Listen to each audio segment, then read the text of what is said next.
नमस्कार दोस्तों, आपका इस सरस्वती ग्रुप ऑफ कॉलेजेस के YouTube ऑनलाइन स्मार्ट क्लास में स्वागत है।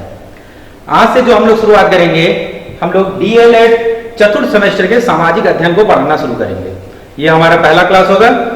एक एक करके हम लोग सभी टॉपिकों के चतुर्थ सेमेस्टर के सभी टॉपिकों को अध्ययन करना शुरू करेंगे। इससे चतुर्थ सेमेस्टर का जो सामाजिक अध्ययन का आपके अध्याय शुरू होते हैं, वो अध्याय शुरू हो रहा है आपका 1857 की क्रांति, ठीक है, जिसको हम लोग प्रथम स्वतंत्रता संग्राम कहते हैं। इसको 1857 का आंदोलन कहा जाता है, 1857 की क्रांति विद्रोह कहा जा रहा है, ठीक है।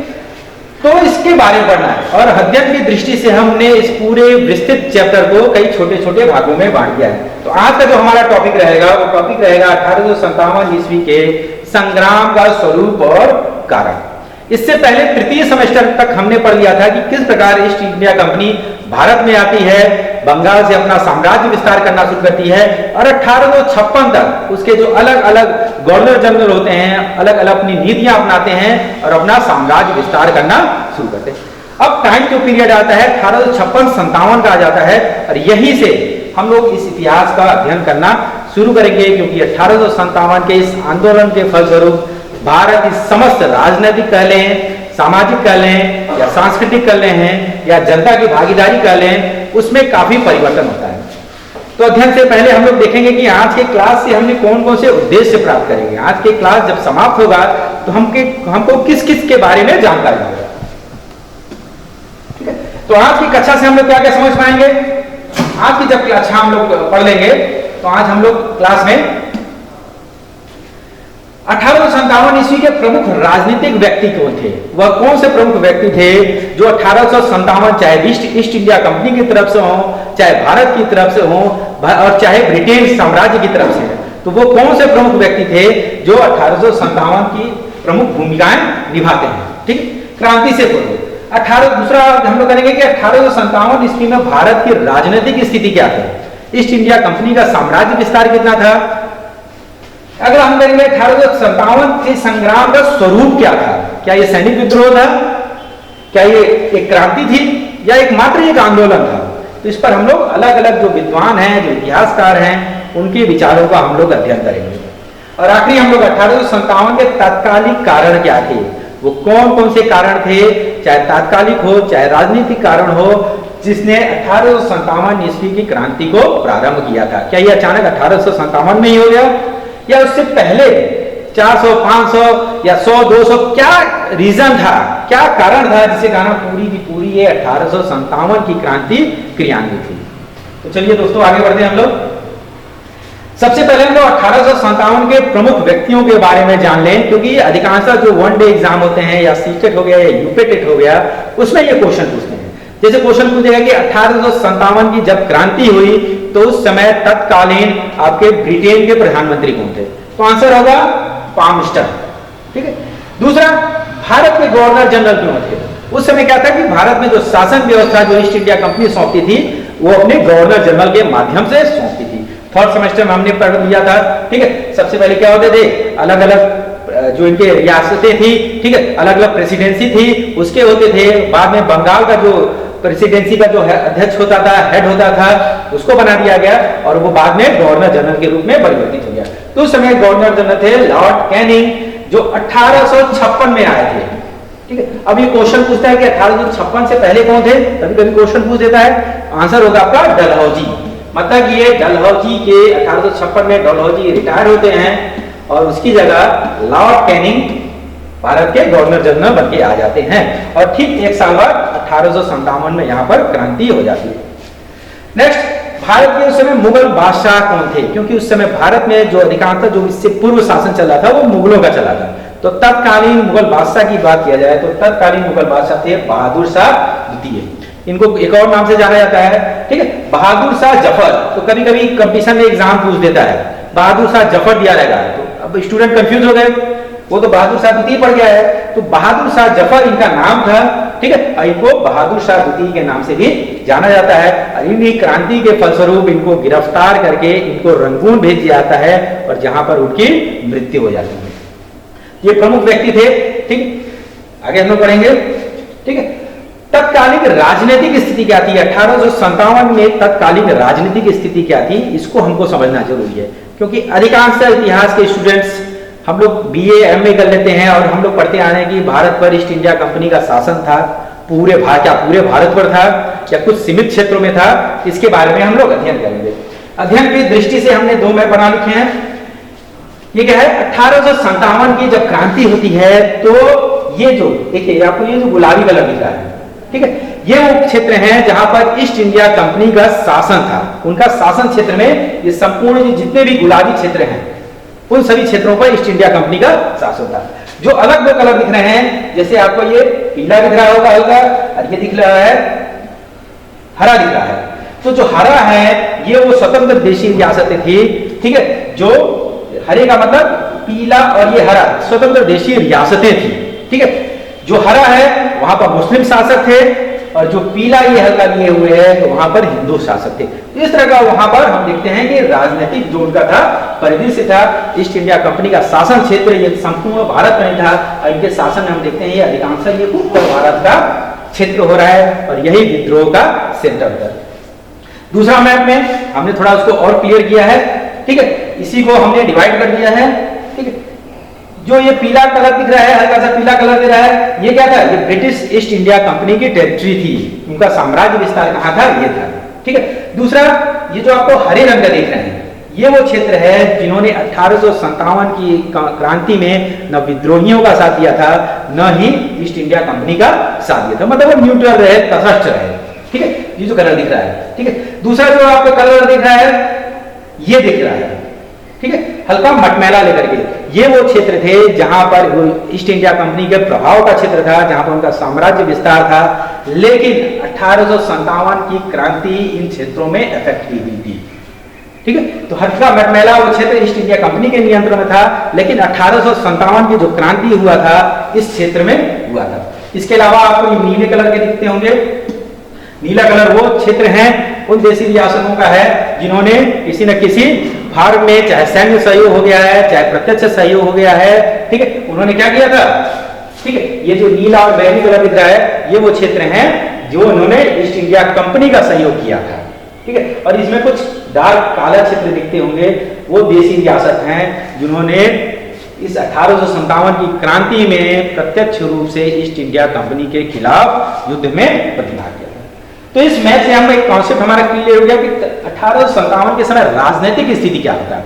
अब आगे हम इस पर आशा होगा कि आप लोग को समझ में आ गया होगा।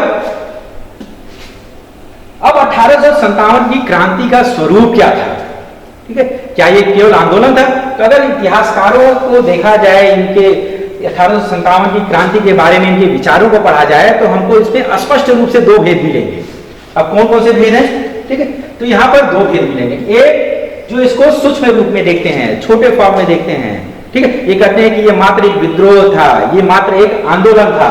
और दूसरा वर्ग उनका रहता है जो इसको बड़े रूप में देते हैं, ये कहते हैं कि राष्ट्रीय विद्रोह था, ये क्रांति था।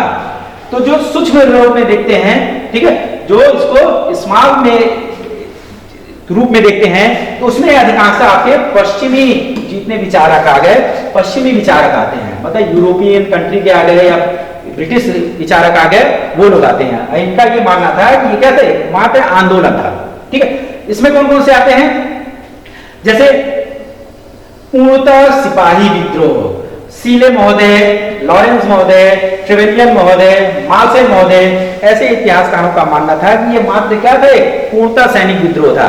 क्रांति की शुरुआत सैनिक कर रहे हैं अपनी डिमांड को पूरा करने के लिए, ठीक है, और ये पूरा का पूरा जो क्रांति का प्रसार हो रहा है, क्रांति जितने भी विद्रोह हो रहे हैं वो सभी केवल सैनिक कर रहे हैं, सैनिक छावनियों में हो रही है, ठीक है।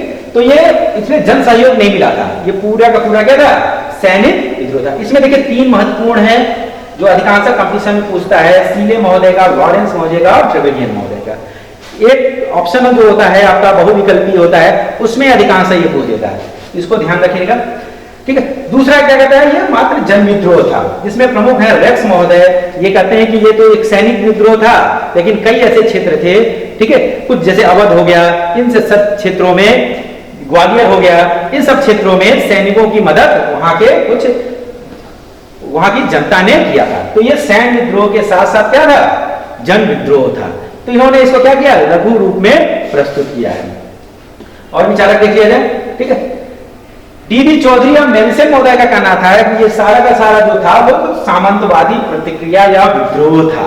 मतलब देसी रियासतें या छोटे छोटे सामंत जो थे, ठीक है, जो सामंतवादी व्यवस्था थी, वो लोग क्या थे, ब्रिटिश ईस्ट इंडिया कंपनी की नीतियों से खुश नहीं थे, जिसके फलस्वरूप उनकी किसी की क्या किया जाता है, किसी का रियासत छीन लिया गया, किसी का पेंशन जो दिया जाता था उसको रोक दिया गया, किसी की पदवी छीन ली गई, किसी को कोई फैसिलिटी नहीं दिया गया।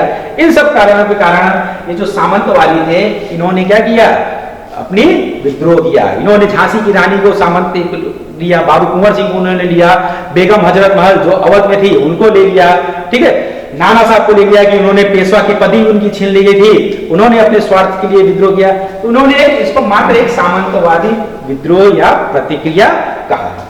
अगला आता है जो इसमें आते हैं भारतीय इतिहासकार, जो इसको पूरे परिदृश्य में करते हैं और इनका मानना था ये एक राष्ट्रीय विद्रोह था। ये क्या होता, पूरे भारत में इनका प्रसार हुआ था। इसमें ये जितने भी हैं विचारक, ये राष्ट्रीय हैं, क्या था इसमें अशोक मेहता और एक अंग्रेज इतिहासकार थे डिजोले।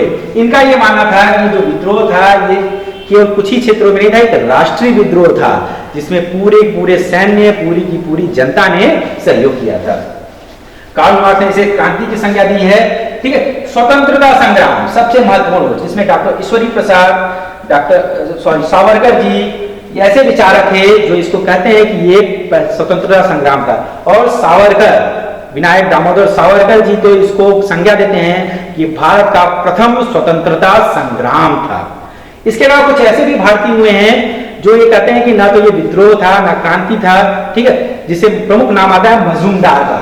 ये इंपॉर्टेंट क्वेश्चन है, इतिहासकार, भारतीय इतिहासकार है मजूमदार। ये कहते हैं कि ना ये तो विद्रोह था, ना ये क्रांति था, ना ही ये आंदोलन था, ठीक है। तो ये इंपॉर्टेंट क्वेश्चन आता है, इसको हम लोग ध्यान रखेंगे। तो इस प्रकार हम अध्ययन करने के बाद वर्तमान परिदृश्य में, अगर वर्तमान के समय हम डिस्कस करें तो हम यह कह सकते हैं कि 1857 का जो था ये विद्रोह से शुरुआत होता है और आगे चल करके ये राष्ट्रीय क्रांति में परिणत होता है, और जिसने पूरे भारत में एक स्वतंत्रता की लहर पैदा कर दी, जिसके फलस्वरूप 1857 से ये शुरू होता है और 1947 में हमको स्वतंत्रता प्राप्त होती है, और ये हमारा प्रथम स्वतंत्रता संग्राम था। तो ये इसके हम लोग विस्तृत स्वरूप की डिस्कस कर लिए। अब आगे हम लोग अध्ययन करते हैं इसके 1857 की क्रांति के प्रमुख कारण क्या थे, वो क्या रीजन थे जिसके कारण ये पूरी की पूरी क्रांति हुई। तो अध्ययन की दृष्टि से हमने इसके 4 वर्गों में भाग किया है। राजनीतिक कारण जो पॉलिटिकली, ठीक है, शासक से संबंधित, शासन की नीतियों के संबंधित, आर्थिक कारण, ठीक है, व्यापार में, उद्योगों में क्या प्रॉब्लम होने लगा, किसानों को क्या प्रॉब्लम होने लगा, ठीक है, इसको हम आर्थिक कारण में करेंगे। सामाजिक और धार्मिक कारण, जनता इसको धर्म से कैसे रिलेट करते हैं, समाज क्यों प्रतिक्रिया व्यक्त करता है, ठीक है। सैनिक कारण, सबसे महत्वपूर्ण कारण, क्रांति की शुरुआत यहीं से होती है। सैनिकों के कारण क्या थे, और अंत में तात्कालिक कारण, वह माचिस की तीली कौन हुआ जिसने इस पूरे आग को लगाया। एक एक करके हम इस पर डिस्कस करेंगे। सबसे पहले राजनीतिक कारण, ठीक। अब राजनीतिक कारण में हम देखते हैं डलहौजी की नीतियां, ठीक है। अब डलहौजी कौन थे? डलहौजी कैनिंग से पहले भारत के गवर्नर जनरल थे, और इनकी नीति एक प्रसिद्ध हुई है हड़प नीति। हड़प मतलब किसी चीज को जबरदस्ती ले लेना। तो कैनिंग की हड़प नीति को हम लोग अध्ययन की दृष्टि से 2 हिस्सों में भाग सकते हैं। एक, वो किसी भी देसी रियासत के साथ उस पर ये आरोप लगा देते थे कि आपके यहाँ क्या है, कुशासन है, आपके यहाँ डिस्टरबेंस है, और उस पर कुशासन का आरोप लगा करके वहां की जनता की भलाई के लिए उसको हड़प लेते थे। दूसरा, उत्तराधिकार को लेकर के, किसी राजा का अगर पुत्र नहीं हुआ, संतान नहीं हुआ, ठीक है, तो अंग्रेजों का यह मानना था कि जो उसके बाद, उस राजा की मृत्यु के बाद उसके साम्राज्य को ही संभालने वाला नहीं होगा, और उस राज्य को क्या करते थे, ठीक है, वो उत्तराधिकार के कारण उस पर अधिकार कर लेते थे। तो इस 2 नीति के फलस्वरूप डलहौजी ने भारत में अपना ब्रिटिश ईस्ट इंडिया कंपनी का काफी साम्राज्य विस्तार करना शुरू किया। अब जिस राजा का, लखनऊ के नवाब का कुशासन की उस पर आरोप लग करके साम्राज्य ले लिया जा रहा है, उदारवादी उत्तराधिकार को लेकर के झांसी की रानी हो गई, सतारा हो गई, जैतपुर हो गया, इन लोग के ऊपर आरोप लगा करके कि भाई उत्तराधिकार नियम का आपने उल्लंघन किया है, शासन को अपने कब्जे में ले लिया जा रहा है। तो ये जितने भी रियासतें थी, मुख्यतः उत्तर भारत की जो देशी रियासतें थी, वो इनसे नाराज थी, कंपनी की नीतियों से। दूसरा, बहादुर शाह द्वितीय का अपमान। बहादुर शाह द्वितीय मुगल बादशाह एक, अब उनका क्या होता है, अपमान ब्रिटिश ईस्ट इंडिया कंपनी के द्वारा किया जाता है। उनको समय समय पर उनके साथ अपमानजनक व्यवहार किया जाता है। यहाँ तक कि उनकी जो मुद्राएं भारत में छपती थी, जिसमें बादशाह का नाम होता था, चिन्ह, उनका तस्वीर फोटो रहता था, उस पर ईस्ट इंडिया कंपनी के लोग रोक देते हैं। तो भारतीय जनता उनसे नाराज थी कि हमारे जो बादशाह हैं, मुगल बादशाह हैं, उनके साथ ब्रिटिश ईस्ट इंडिया कंपनी का अपमानजनक व्यवहार हो रहा है। मुगलों को लाल किला से निष्कासन का आदेश एक दे दिया जाता है, ठीक है, 1856 में कैनिंग की घोषणा के द्वारा, जिसमें ये कहा जाता है कि जो मुगल जो बादशाह रहते हैं, बहादुर शाह द्वितीय, ये आखिरी बादशाह की पदवी इनको दिया जाएगा, उपाधि जाएगा। इनके बाद जो उत्तराधिकारी आएंगे उनको प्रिंस कहा जाएगा, उनको बादशाह नहीं कहा जाएगा, उनको प्रिंस कहा जाएगा, ठीक है। जिसके कारण और दूसरा आदेश दिया गया कि बहादुर शाह बादशाह की मृत्यु के बाद जितने भी उनके प्रिंस रहेंगे, उनको दिल्ली के लाल किला में रहने का अधिकार नहीं रहेगा, आप चले जाओ यहाँ से, ठीक है, यहाँ पर हम लोग खोलेंगे, हम लोग की ऑफिस रहेगी। तो जितने भी भारतीय जनता थी और चाहे मुगल राज परिवार के लोग थे, सभी लोग क्या थे, ईस्ट इंडिया कंपनी से नाराज होने लगे थे। और आखिरी अवध का विलय 1856 में हमने पढ़ा था, वाजिद अली शाह अवध के नवाब के ऊपर कुशासन का प्रभाव लगा कि आप बस शायरी पढ़ते रहते हो, आप केवल नृत्य देखते रहते हो। अंग्रेजों ने क्या किया, उनके राज्य पर अवध को अपने साम्राज्य में मिला लिया। और सैनिक में, अगर सेना में देखा जाए तो 80% से ज्यादा जो सैनिक थे ब्रिटिश ईस्ट इंडिया कंपनी के, वो सभी कहां के थे, इस अवध के थे, ठीक है। तब अवध के जितने भी सैनिक थे वो क्या हो गए, इससे नाराज हो गए और ये आगे चल करके क्रांति का कारण बना। दूसरे बात है हम लोग आर्थिक कारण, वो कौन कौन से आर्थिक कारण थे जिससे किसान नाराज हो जाते हैं, जिससे व्यापारी नाराज हो जाते हैं, ठीक है। तो उनका ध्यान देखा जाए, ठीक है, तो हो गया उसमें करों में वृद्धि, उद्योगों का पतन। अब एक उदाहरण से हम समझ सकते हैं, ठीक, अगर 1700 उद्योगों के विकास को अगर देखा जाए, 1700, 1800 और 1900, तो पूरा अगर विश्व में मैन्युफैक्चरिंग यूनिट देखा जाए, उत्पादन को देखा जाए, तो 1700 में पूरे विश्व में भारत का जो भागीदारी था वो था आपका 28% के करीब। 1800 में ये भागीदारी बढ़कर के हो जाता है, घट करके हो जाता है 25% तक। 1900 तक आते आते ये भागीदारी प्रतिशत घट के हो जाता है 3% तक। तो आप समझ सकते हैं कि ब्रिटिश ईस्ट इंडिया कंपनी की नीतियां क्या रहती हैं कि 1700 में जो पूरे विश्व में 28% जितने भी प्रोडक्शन होते थे, मैन्युफैक्चरिंग होते थे, उत्पादन होता था, भारत की भागीदारी 28% थी। 1800 तक आते आते इसमें 3% की कमी हो गई, 25% हो गया, और 1900 तक आते आते ये मात्र 3% हो गया, ठीक है। अब उद्योगों का विकास हो रहा है, ठीक है, उद्योगों को छोटे छोटे जितने भी कुटीर उद्योग थे बंद होते चले जा रहे हैं। अंग्रेज क्या करते थे, अब भारत से ये कच्चा माल मंगा लेते थे, अपने यहाँ कपास ले गए, कच्चा माल ले गए, यहाँ पर अपने उन्होंने प्रोडक्शन किया, सामान बनाया, और उस सामान को ला करके भारत में फिर से पुनः बेच दिया, और इससे क्या करते थे, ज्यादा से ज्यादा लाभ कमाते थे।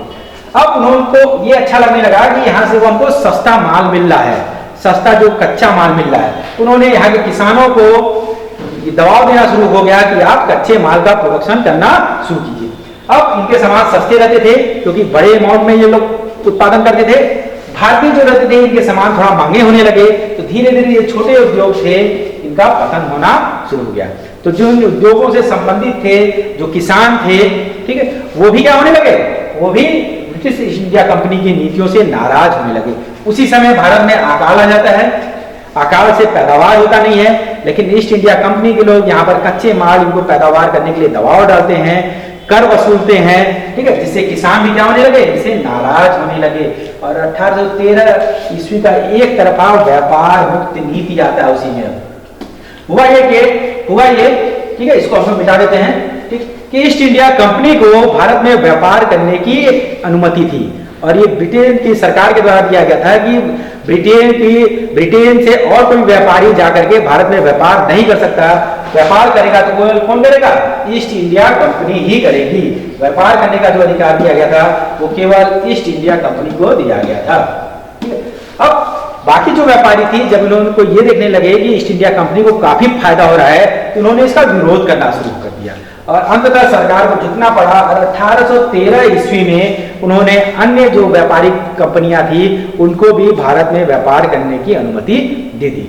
अब ईस्ट इंडिया कंपनी ने कहा कि भाई अब हमको और ज्यादा फैसिलिटी दीजिए, जो हमको घाटा होगा इसमें हम उसको पूरा करने की फैसिलिटी दीजिए। तो इसके बदले इनको एक तरफा व्यापार मुक्ति ये आदेश दिया गया है कि जैसे कुछ ऐसे क्षेत्र थे, चाय था, ठीक है, बागवानी थे, ऐसे कुछ क्षेत्र थे जहां पर ईस्ट इंडिया कंपनी को अधिकार दिया गया कि आप और केवल आप उसमें व्यापार कर सकते हो। यही है आपका एक तरफा व्यापार नीति, जिसके कारण उन्होंने किसानों को उससे संबंधित कच्चा माल उत्पादन करने के लिए दबाव डालना शुरू कर दिया। किसानों का जिसके कारण होने लगा शोषण होने लगा, नील की खेती का शोषण होने लगा। इन सभी कारण क्या हो गया? सभी आर्थिक कारणों के कारण यहाँ की जनता, यहाँ के व्यापारी उनसे नाराज होना शुरू हो गए। अब अगला चलते हैं हम लोग, सामाजिक और धार्मिक कारण कौन कौन से? पहला इसमें प्रमुख था रूढ़िवादिता, भारत की रूढ़िवादिता। अब रूढ़िवादिता क्या है भारत की? ठीक है, जैसे भारत के जो लोग थे ये अपने धर्म से काफी कुछ अटैच थे। इनका ये मानना था कि अगर हम लोग समुद्र पार करेंगे तो हमारा धर्म नष्ट हो जाएगा। ठीक है, मूछ रखना इनका, अब ये अपने धर्म से संबंधित समझते थे। कान में तिलक, माथे पर तिलक लगाना, कान में कुंडल पहनना, पगड़ी पहनना, ये भारतीयों की कुछ मान्यताएं थी। लेकिन जब ईस्ट इंडिया कंपनी आती है तो जब इनको जरूरत होती है तो ये भारतीयों से कहती है कि आप लोग समुद्र पार करके अन्य जगहों पर जाइए। फ्रांस से लड़ाई शुरू हो गया था, बाकी सब कारण इनको बाहर भेजना चाहती हैं। अब इनके धर्म पर प्रहार हो रहा था। इन्होंने तिलक लगाने को मना कर दिया, इन्होंने पगड़ी लगाने को मना कर दिया और कहा कि आप हमारे हैट लगाइए। ठीक है, तो इन सब कारण रूढ़ी, अब इनके धर्म पर सीधे चोट हो रहा था। धर्म मान्यताएं को चेंज करने की कोशिश किया जाता था, सामाजिक मान्यताओं को परिवर्तित करने की कोशिश किया जाता था। तो यहाँ की जो रूढ़िवादिता समाज थी वो ईस्ट इंडिया कंपनी के खिलाफ होना शुरू हो गई। अगला हो गया 1813 का चार्टर एक्ट। इस 1813 के चार्टर एक्ट में कई ऐसे प्रावधान किए गए जो भारतीयों के सोसाइटी पर, जो धर्म पर सीधे अटैक करते थे। जैसे कहा गया कि जो अब शिक्षा का माध्यम होगा, ठीक है, वो अब पाश्चात्य शिक्षा की शुरुआत होगा। ठीक है, ईसाई धर्म का प्रचार प्रसार हो गया। 1813 के चार्टर एक्ट के द्वारा भारत में ईसाई मिशनरियों को अपने संस्थान खोलने का आदेश मिल गया। ठीक है, अब ये लोग आते थे, सबसे पहले कलकत्ता में खुलता है, एक बिशप रहता है और उसके अंडर 3 पादरी रहते हैं। अब ये लोग शिक्षा के प्रसार के साथ साथ ईसाई धर्म का भी प्रचार प्रसार करना शुरू कर दिया, जिसके कारण यहाँ के जो समाज के लोग थे उनको ये लगने लगा कि अब ईसाई लोग क्या कर रहे हैं, अपने धर्म का प्रचार प्रसार कर रहे हैं और हमारी संस्कृति खतरे में है।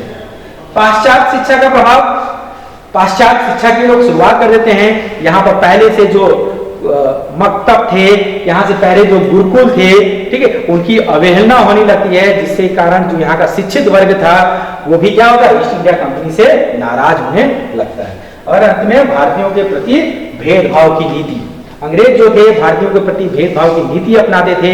ठीक है, उनको काला और सुअर करके संबोधित करते थे।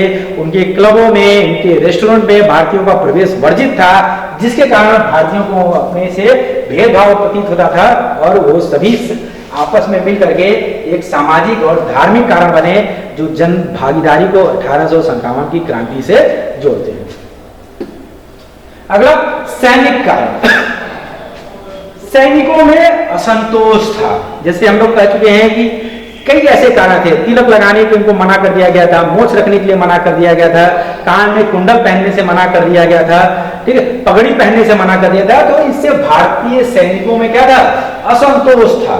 ठीक है, इनको बड़े सेना में बड़ी पदवी पर दिया जाता था। अब जो ये भारतीय सैनिक रहते थे, ठीक है, इनको संबोधित किया जाता था सिपाही से। तो अंग्रेज जो इनको संबोधित करते थे सिपाही से संबोधित करते थे और इनको सैनिक मानने से इनकार करते थे। तो ये सब कारण थे जिसके कारण भारतीय सैनिकों में क्या था, असंतोष की भावना थी। दूसरा, वेतन असमानता था। अगर एक भारतीय सैनिक का वेतन और एक ब्रिटिश सैनिक का वेतन अगर देखा जाए तो उसमें काफी असमानता था। जैसे एक उदाहरण ले रहे हैं, मान लीजिए सेना में एक पोस्ट हो गया सिपाही का, ठीक है। अब जो भारतीय सैनिक थे उनको तनख्वाह मिलता था 7 रुपए महीना, ठीक है, जिसमें से 5 रुपए खर्चा जाता था, परिवार को देने के लिए 2 रुपए बचता था। तो इनका जो वेतन असमानता था काफी ज्यादा था। अगर बड़े पोस्ट करें, ब्रिटिश जो अधिकारी थे उनका वेतन कुछ और था, भारतीय सैनिकों का वेतन कुछ और था। जैसे उदाहरण के स्वरूप पर अगर हम बात करें सूबेदार, ठीक है, अगर मान लीजिए सेना में कोई सूबेदार का पोस्ट है, ठीक है, और कोई अंग्रेज अधिकारी रहता है, ब्रिटिश सैनिक रहता है, उसका अगर वेतन होगा तो उसका वेतन होगा उस समय था 195 रुपए, ठीक है, और कोई एक भारतीय अगर सैनिक होगा तो उसका वेतन होता था 35 रुपए, ठीक है। इसका वेतन 35, इसका वेतन 195, पर एक ही। इन सब विषमताओं के कारण भारतीयों को यह लगता था कि उनका शोषण हो रहा है, उनको वेतन पर्याप्त रूप में नहीं मिल रहा है, जबकि कार्य उनको ब्रिटिश सैनिकों से ज्यादा करना पड़ रहा है। सैनिकों का अनुपात देखा जाए तो इसमें भी काफी अंतर था, ठीक है। भारतीयों की संख्या ज्यादा थी, ब्रिटिश ईस्ट इंडिया कंपनियों की संख्या कम थी, ठीक है। 1857 के समय देखा जाए सैनिकों का अगर अनुपात, तो हम ये कह सकते हैं कि 5:1 था। मतलब सेना के में अगर एक टुकड़ी में 5 सैनिक होंगे भारतीय थे तो एक क्या थे, ब्रिटिश सैनिक थे। तो जिनकी संख्या ज्यादा होगी उनको ज्यादा डिमांड चाहिए, वो चाहते थे कि हमारी बातें ज्यादा मानी जाए, लेकिन इनकी बातें नहीं मानी जाती। और 1854 का डाकघर अधिनियम, 1854 में एक डाकघर अधिनियम आता है। इस अधिनियम के द्वारा सैनिक जो अपने घरों को चिट्ठी भेजते थे उस पर उनको शुल्क लगने लगा। इससे पहले क्या था कि कोई भी सैनिक को अगर अपने घर चिट्ठी भेजना हो तो उसको निःशुल्क सुविधा थी, उसको फ्री ऑफ कॉस्ट था।